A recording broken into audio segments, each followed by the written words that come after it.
Un escándalo brutal en la carrera por la gobernatura de California.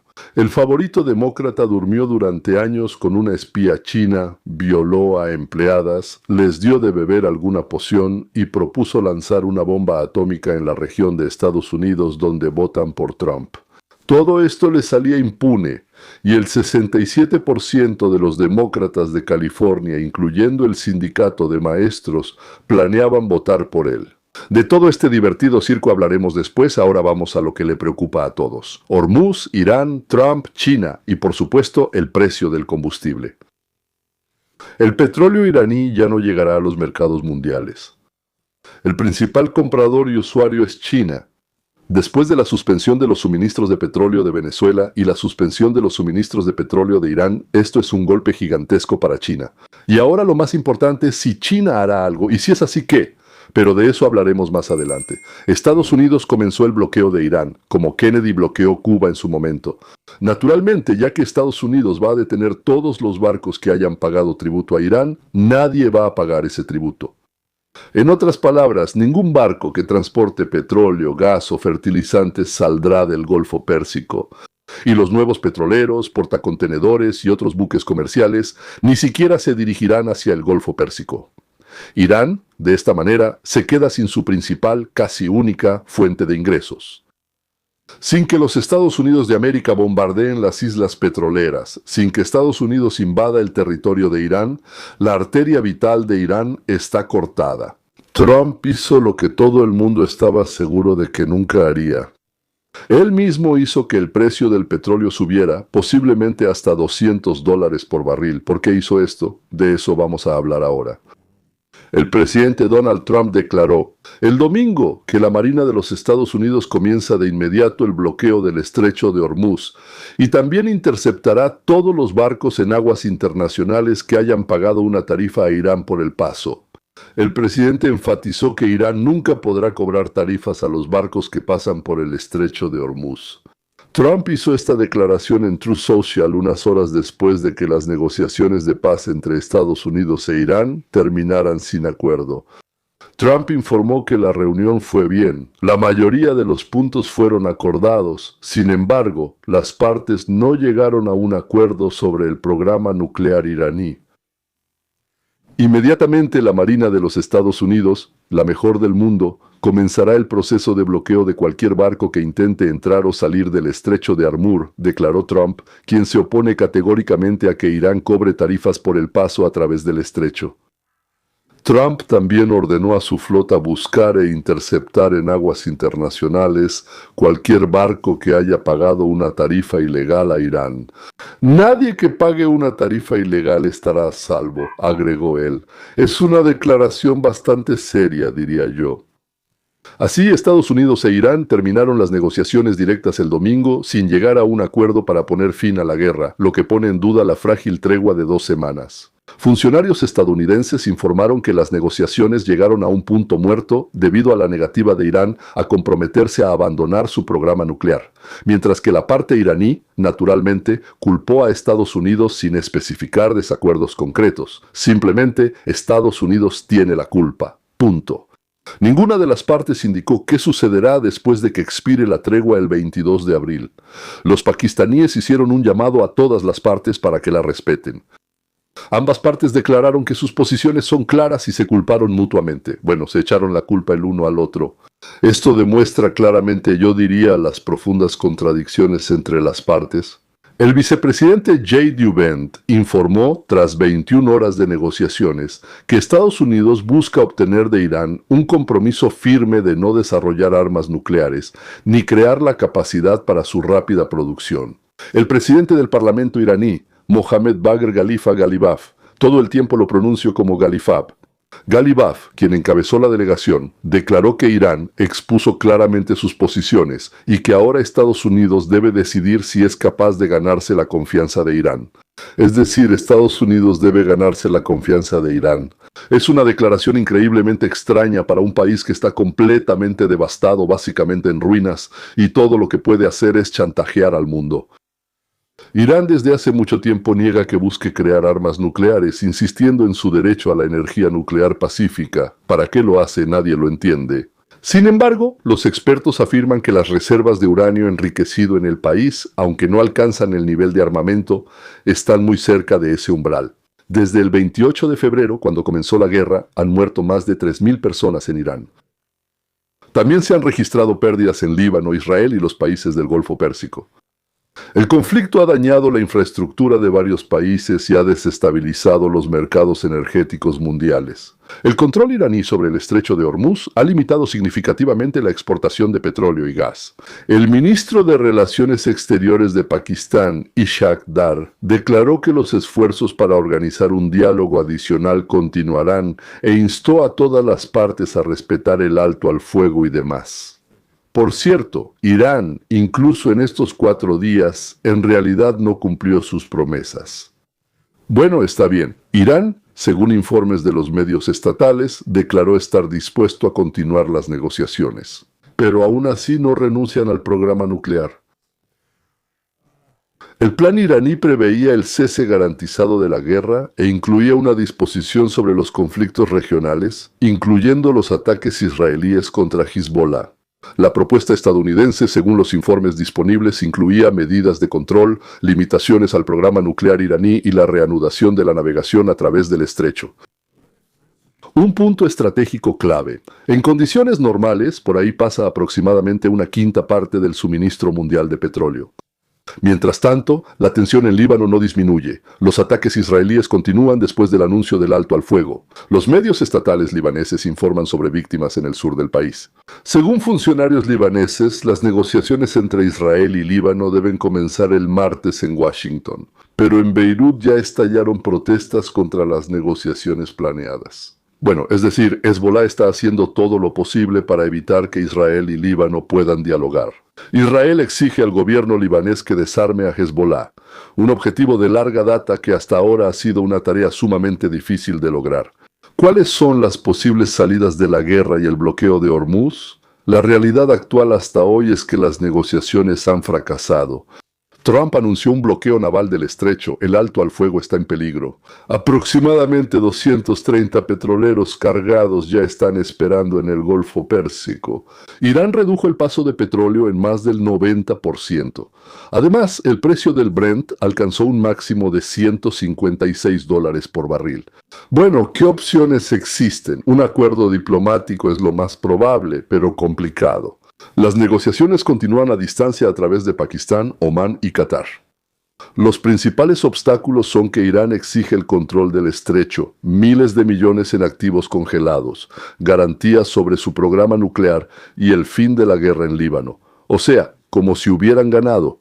Estados Unidos exige el abandono de las armas nucleares y de los medios para conseguirlas rápidamente. Es decir, lo mismo que había antes de la guerra. Irán estuvo negociando y luego, en algún momento, cuando quedó claro que solo estaban negociando por negociar y nada más, entonces Estados Unidos atacó. La fórmula probable de compromiso es que Irán no obtiene oficialmente el derecho al estrecho de Hormuz, pero de facto obtiene algún papel en el protocolo marítimo junto con Omán. O sea, al final están juntos porque una orilla es de Omán y la otra es de Irán. De alguna manera lo van a dividir, tal vez, aunque se consideran rivales y cosas así. Bueno, Irán está finalizando con Omán un protocolo marítimo conjunto para institucionalizar y gestionar el tráfico a través del estrecho. El programa nuclear está congelado. Ahora están levantando las sanciones. Políticamente ambas partes declaran la victoria. Es una opción de compromiso que por un lado no satisfará a ninguna de las partes, pero por otro lado satisfará a ambas partes solo para salir de la situación. Sí, por supuesto aceptamos esto. La segunda opción es la apertura militar del estrecho. Es arriesgada. Trump ya anunció que la Marina de los Estados Unidos comenzará a bloquear cualquier barco que entre, ya sea que crucen el estrecho de Hormuz, interceptarán barcos que hayan pagado aranceles a Irán y también se ha ordenado destruir a los militares iraníes, que incluyan varias opciones. Fuerzas de desminado. Estados Unidos ya ha comenzado una operación de desminado en este momento. Drones submarinos y algunos otros más. Un problema crítico. Irán perdió parte de sus propias minas y no puede encontrarlas, es decir, no puede abrir completamente el estrecho, incluso si quisiera. La segunda es el bloqueo de la isla Kharkov. No es necesario bombardearla, simplemente se puede hacer un bloqueo. Irán exporta el 90% de su petróleo a través de los terminales de la isla Kharkov. Este es el talón de Aquiles de la economía iraní. El bloqueo de la isla privará a Irán de ingresos petroleros sin necesidad de una operación terrestre. Ahora también existe la escolta de los petroleros. En una perspectiva precisa, 78 destructores pueden escoltar, 31.015 barcos comerciales al día, pero para escoltar 100 barcos al día y durante meses de trabajo, se necesitan recursos significativamente mayores. Ningún escenario militar realista garantiza la apertura confiable del estrecho en un futuro cercano. Escenario 3. Nuevo estatus de Hormuz. Irán logra el reconocimiento de su derecho a cobrar aranceles y controlar el paso, de manera similar al Canal de Suez o los estrechos turcos. Irán claramente aprendió lecciones de esa crisis y ahora busca hacer que su control sea legal y reconocido internacionalmente. Para Estados Unidos esto es políticamente inaceptable. Los analistas advierten, permitir que Irán controle el estrecho significaría crear un precedente para acciones similares en otras partes del mundo y socavar el dominio del dólar en el comercio mundial. Escenario 4. Conflicto prolongado con Estados Unidos. Rutas alternativas. Mientras el estrecho está cerrado, el mundo se adapta. El oleoducto East-West en Arabia Saudita, desde Abqaiq hasta Yambú, ya se ha convertido en una ruta alternativa crítica, conectando el este de Arabia Saudita con el Mar Rojo. El tráfico a través del Canal de Panamá ha aumentado ligeramente.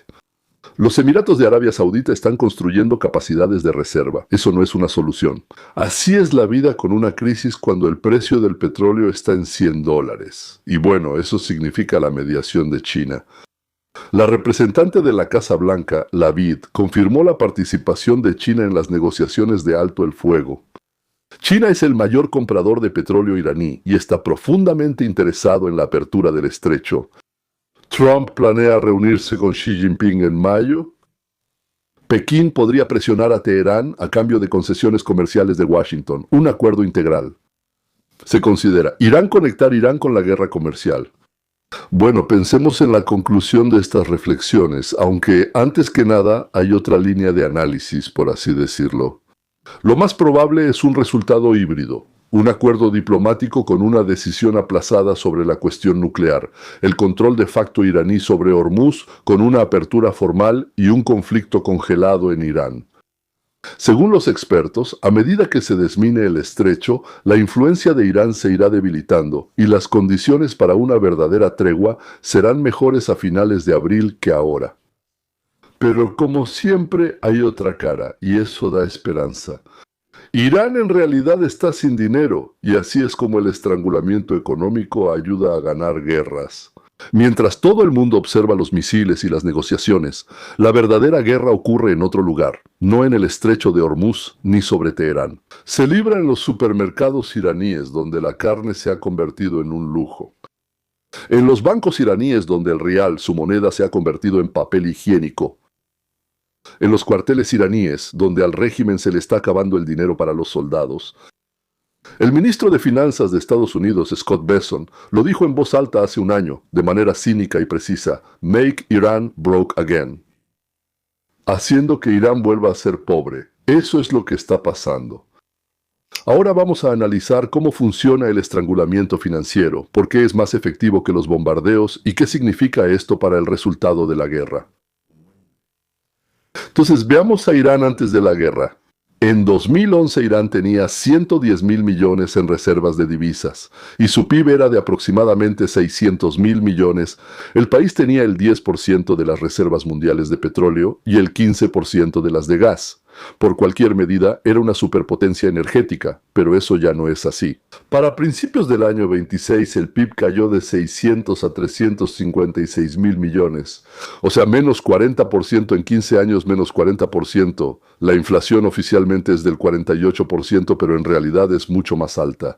En 2003, por $1 te daban 8.000 riales y en 2026, 1.750.000 riales por $1 frente a 8.000.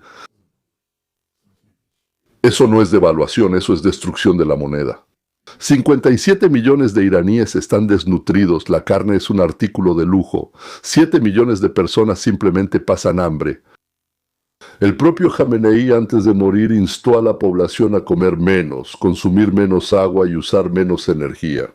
Esto no es consecuencia de la guerra, este es el estado del país antes de la guerra. Las tropas de Estados Unidos e Israel comenzaron los ataques el 28 de febrero del 26 y para ese momento la economía ya se estaba hundiendo y el petróleo era la única arteria.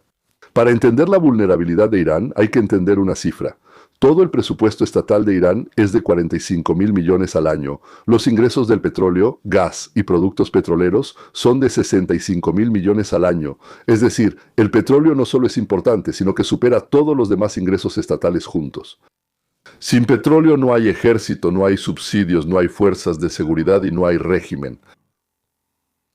Además, debido a las sanciones, Irán vende el petróleo no al precio de mercado, por los esquemas para evadir sanciones, los petroleros fantasma y los pagos en yuanes. Recibe aproximadamente 2/3 del valor de mercado. Un descuento constante por aislamiento de alrededor de 17.000 millones al año, ingresos perdidos y el golpe final.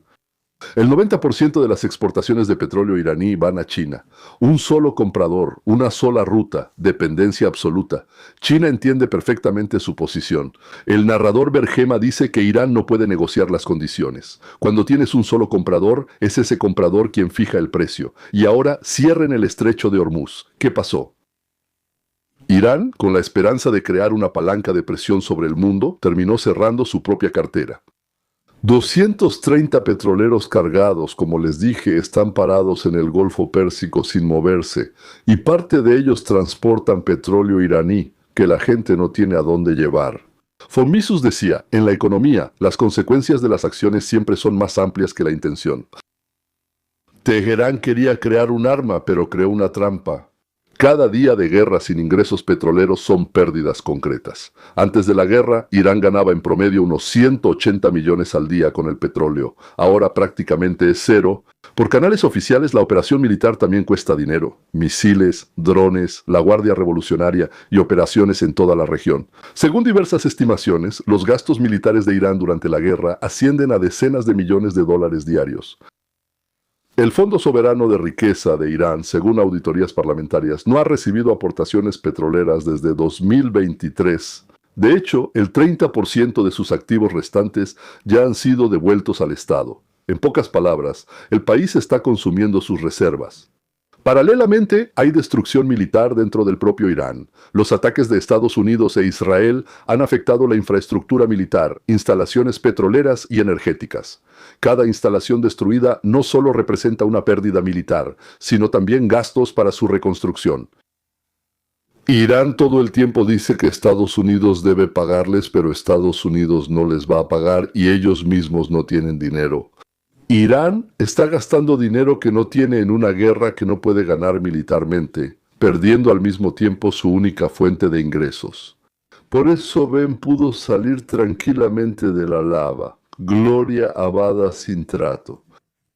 Porque el tiempo está a favor de Washington, pero en Washington el tiempo apremia por las elecciones y por eso hay este tira y afloja a ver a quién golpea el tiempo primero. ¿Y qué está pasando dentro de Irán?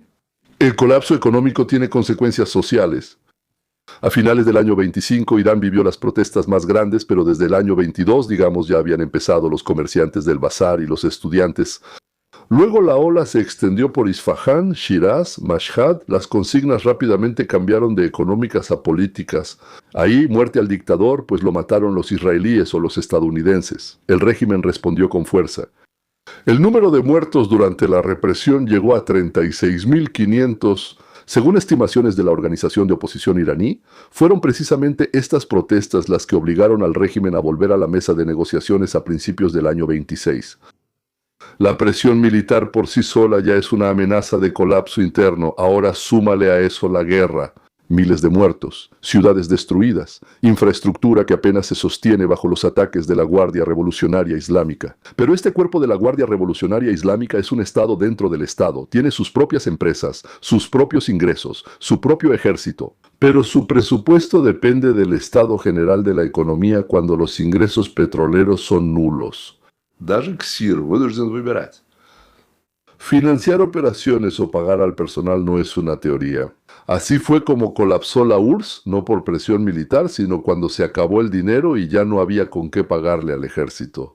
Justo de eso escribía Hayek. Los sistemas centralizados inevitablemente se rompen cuando pierden las señales de precios y los recursos financieros. Y ahora hemos llegado a la paradoja. El cierre del estrecho de Hormuz es, formalmente, una jugada fuerte. El 20% del petróleo y gas mundial pasa por ahí. Los precios del Brent se dispararon, como ya dije, hasta 166 en su punto máximo. El mundo está de rodillas, pero el que más sufre en este mundo arrodillado resulta ser Irán mismo. El petróleo iraní tampoco puede salir por el estrecho cerrado. En segundo lugar, el 70% de los alimentos de los países del Golfo Pérsico llegan a través de Hormuz, es decir, hacia allá, pero Irán también los importa, los alimentos también, y también a través del estrecho. Son los vecinos y la ruta. En tercer lugar, según los datos disponibles, Irán perdió parte de las batallas en el estrecho y ni siquiera sabe dónde están, es decir, físicamente no puede abrir completamente el estrecho, incluso si quisiera, sin ayuda. ¿Y quién puede brindar esa ayuda? Dos países, Estados Unidos e Israel. Resulta una situación absurda. La palanca que Irán creó contra el mundo está funcionando en su contra. Ahora Trump anuncia un bloqueo naval estadounidense, es decir, añade su propio bloqueo al de Irán, y así Irán queda encerrado por ambos lados. El primer mercado empieza a adaptarse. Arabia Saudita bombea petróleo a través de un oleoducto hacia el Mar Rojo. Aumentan los suministros desde Estados Unidos, Noruega, África Occidental, e Irán sigue perdiendo dinero cada día. ¿Y qué vemos al final? Estados Unidos e Israel lanzaron ataques militares contra un país que ya estaba al borde del colapso económico. Ellos no crearon la crisis, la aceleraron. Irán se sostiene sobre varios pilares. Ingresos petroleros, el miedo de la población y la Guardia Revolucionaria Islámica como instrumento de represión. Los tres pilares están bajo presión al mismo tiempo.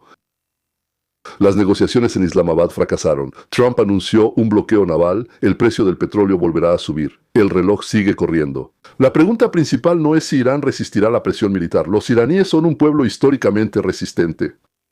La pregunta principal es si el régimen podrá soportar el estrangulamiento financiero cuando ya no haya con qué pagarle al ejército, los subsidios y las fuerzas de seguridad. Ni el ejército, ni las fuerzas de seguridad, ni lo que se llama asistencia social. La historia tiene la respuesta. Así cayó la URSS, así cayó Venezuela. Así caen todos los sistemas que no están basados en la productividad, sino en la redistribución de recursos. Bueno, está bien. Creo que ya he hablado mucho sobre este tema. Me he repetido un par de veces, así que me parece para que quede más claro. Pero ahora pasemos a una de las figuras más importantes y desagradables de la joven generación del Partido Demócrata. Эрик Сволвел.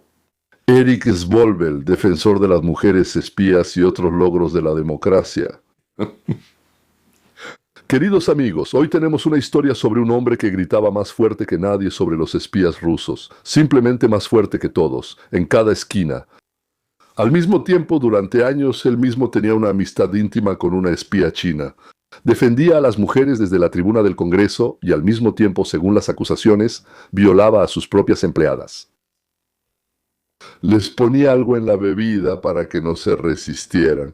Eric Swalwell es congresista, ex candidato a la presidencia y actual candidato a gobernador de California. Bienvenidos, damas y caballeros, a esta maravillosa historia llamada El Sueño Americano. ¿Cómo se ve desde dentro del Partido Demócrata? ¿Quién es él, Eric? Swalwell es congresista del estado de California. Desde el año 2014, durante ese tiempo se convirtió en la voz más fuerte del juicio político contra Trump 2 veces. La presidenta Pelosi lo eligió personalmente para llevar a cabo el proceso de juicio político. Se postuló para presidente en 2020. Su popularidad nunca superó el 1%. Salió de la contienda después de 3 meses porque nunca superó el 1%, entonces se convirtió en miembro del Comité de Inteligencia. Se convirtió en miembro del Comité de Inteligencia del Congreso de Estados Unidos, es decir, una persona con acceso a secretos de Estado. Eso combina muy bien con lo de la espía china. Su credo político es el máximo antitrumpismo. Cualquier noticia, cualquier pregunta se convertía en una sola cosa. Todo era Trump. Eso funcionaba. El Partido Demócrata lo adoraba. En noviembre de 2025, Swalwell anunció: se postula para gobernador de California, en lugar de Gavin Newsom, quien deja el cargo por límite de mandatos. Para abril de 2026, él se convierte en el favorito de la contienda. Entre los demócratas, tiene un 67% de probabilidad de llegar a la final. Parecía un camino sin obstáculos. Pero hay algunos detalles. Un detalle se llama Fang Fang, o el amor en la era del espionaje. Año 2020. El portal XS publica una investigación. Se revela lo siguiente. De 2011 a 2015 trabajó en Silicon Valley una tal Christiane Fang, también conocida como Fang Fang. Joven encantadora china, estudiante universitaria, presidenta de la Asociación Estudiantil, el sueño americano en su versión china. En realidad, ella era agente del Ministerio de Seguridad del Estado de la República Popular China. Su tarea era infiltrarse en la política estadounidense. El método: encanto, dinero y todo lo que eso implica. Entre sus objetivos estaba un joven político prometedor, Eric Swalwell. Ella le ayudó a recaudar fondos para su campaña electoral en 2014. Colocó a uno de los suyos como pasante en su oficina. Durante años, ella aparecía con él en eventos públicos. Por cierto, él está casado y tiene 3 hijos.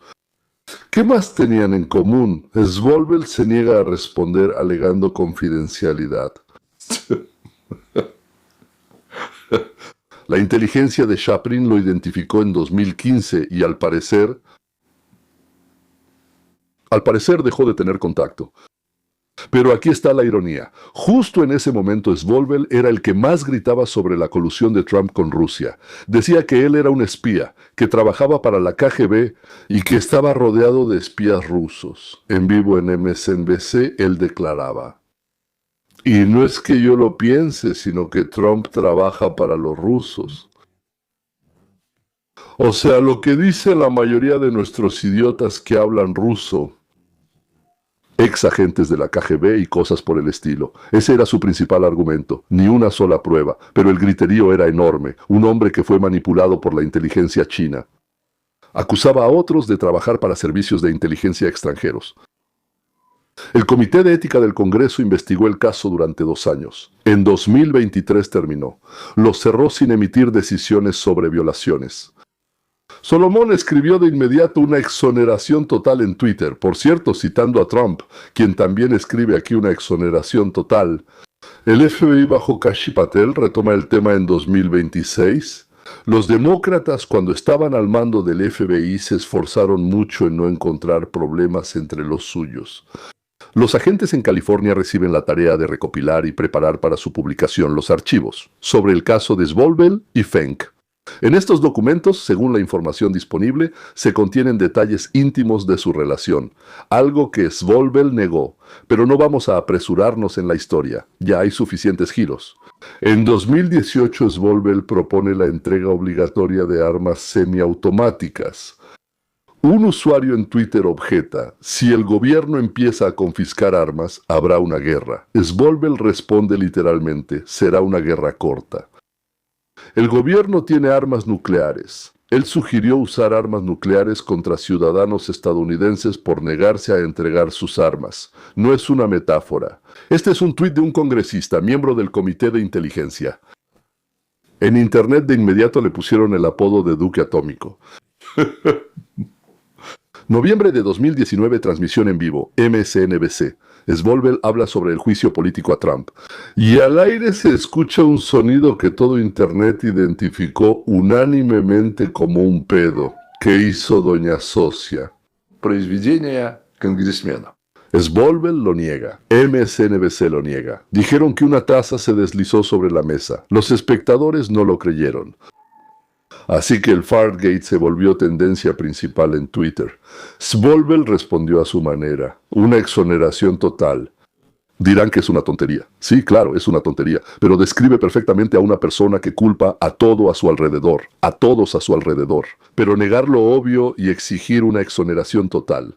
Ahora, además, lo atraparon transfiriendo dinero del gobierno para el cuidado personal de sus hijos, o sea, para su propio bolsillo.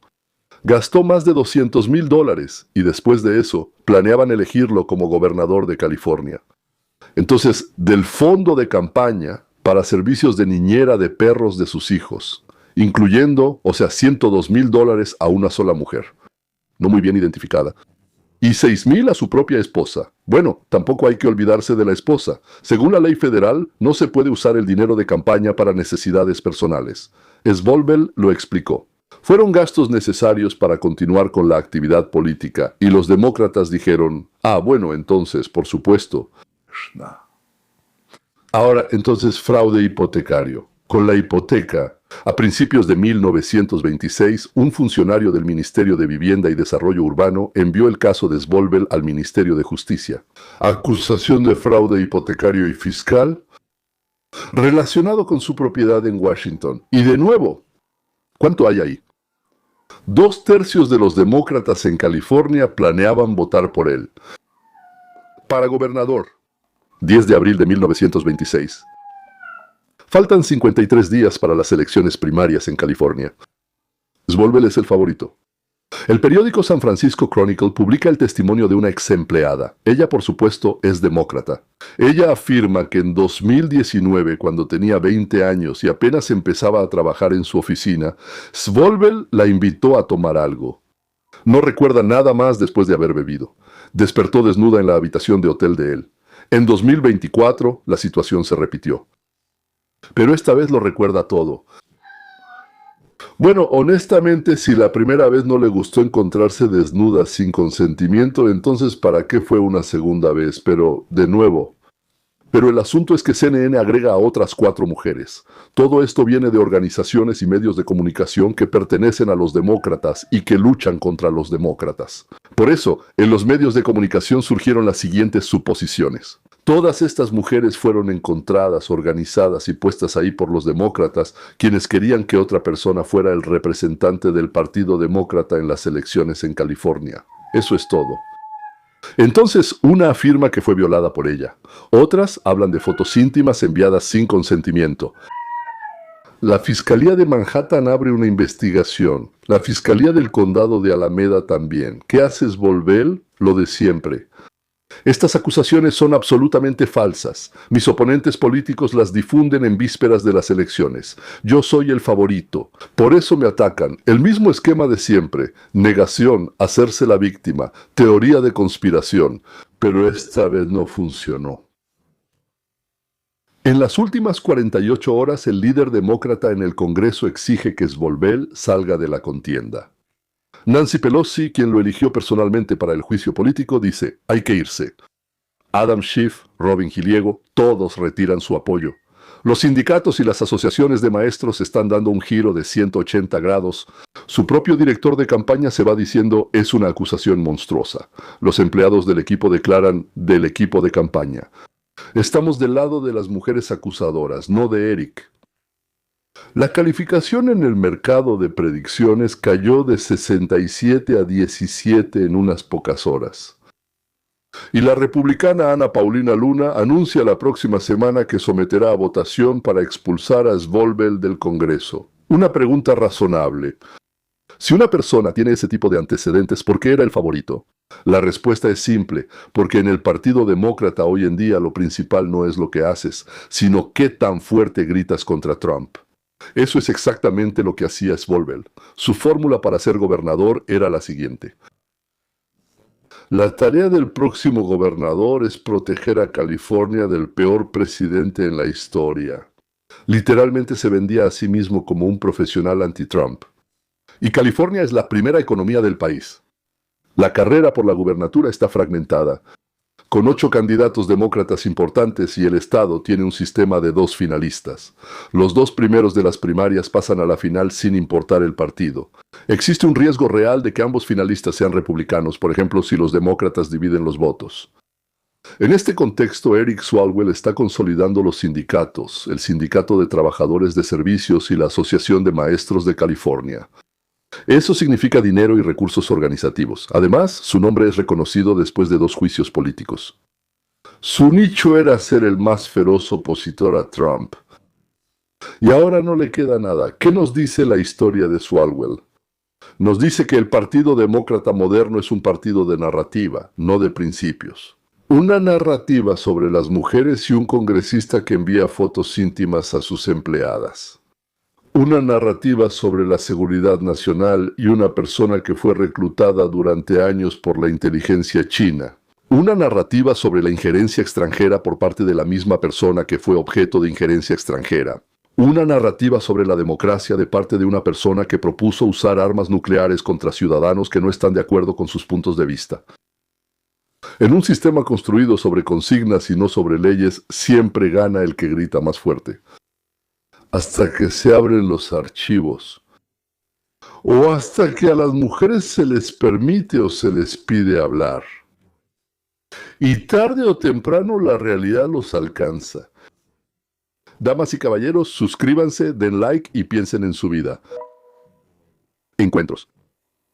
Probablemente el futuro de nuestro planeta depende de cuántas personas empiecen a pensar por sí mismas. Aprenderán y lo harán. Es muy absurdo, es difícil. Adiós. Hasta.